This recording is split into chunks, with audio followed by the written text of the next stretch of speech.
This week we're looking at inspiring to the full as part of our vision statement. Do you know what? There's a story in the Bible of a young man, in fact 4 young men who inspired, they were an inspiration. Do you know what? They were taken captive, and as they were taken captive, the people that took them captive looked at them and they noticed something was different about them. They stood out, they inspired others. They looked different, there was something about them. I just want to read to you their story from Daniel chapter 1. It says, in the 3rd year of the reign of Jehoiakim, king of Judah, Nebuchadnezzar, king of Babylon, came to Jerusalem and besieged it. Basically, he took over. And the Lord delivered Jehoiakim, king of Judah, into his hand, along with some of the articles from the temple of God. Now, Jehoiakim was a king who had gone his own way, he had not done it God's way.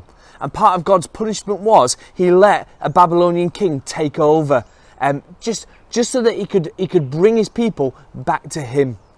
Do you know what? God let things happen to change the heart of the people of Israel. And sometimes, you know what? I need my heart changing. Sometimes I don't ask God to direct my paths. I go my own way. That needs to change. And sometimes things happen in my life where I need to get corrected. It says this, then the king ordered Ashpenaz, king of his court officials, to bring in the king's service some of the Israelites from the royal family and the nobility.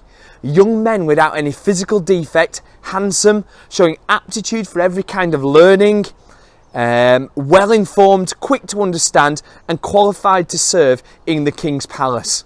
He was to teach them the languages and literature of the Babylonians.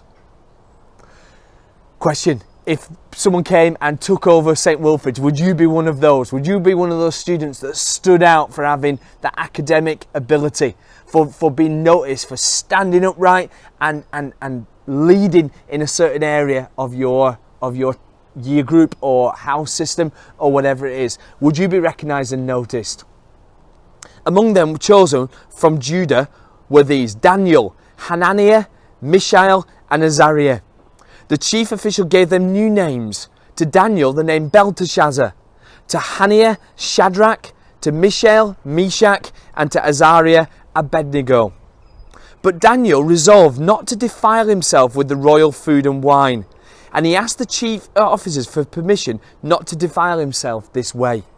Basically, they gave him whatever they wanted, the best of the land. But Daniel said, I don't want your things. I want to serve my God and I want to stay true to him. Now God had caused the officials to show favour and compassion to Daniel, but the official told Daniel, I'm afraid of the Lord the King, who has assigned your food and drink. Why should he see you looking worse than all the other young men your age? The king would then have my head because of you. So this official was saying, do you know what? I'm ordered to give you the same food as everyone else. What if you look thin and scraggly and you can't do your job? I'll lose my head. Daniel then said to the guard, whom the chief official had appointed over Daniel, Hananiah, Mishael and Azariah, please test your servant for 10 days. Give us nothing but vegetables to eat and water to drink. Then compare our appearance with that of the young men who ate the royal food, and treat your servants in accordance with what you see. So he agreed to this and tested them for 10 days.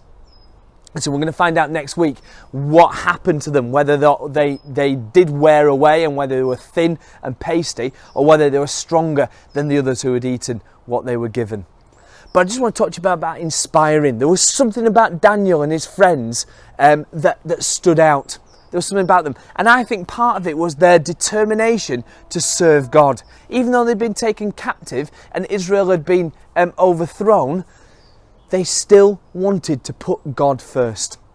Do you know, our theme is Lord, direct us. To believe that God's going to direct us, first of all, we've got to believe that he's real. And secondly, we've got to acknowledge that his way for us is best. Daniel put that into practice by saying, I'll eat vegetables and water instead of the choicest food in the land. What does it mean for you? Challenge this week. What does it mean for you to put God first in your decision-making processes? If you put God first, what is the outcome? What do you think is going to happen? Do you think God's going to lead you the wrong way, or is he going to make your path straight? Like Daniel, he had favour. He had the favour of God and the favour of others. Put God first and see whether or not the favour of God is on your life too.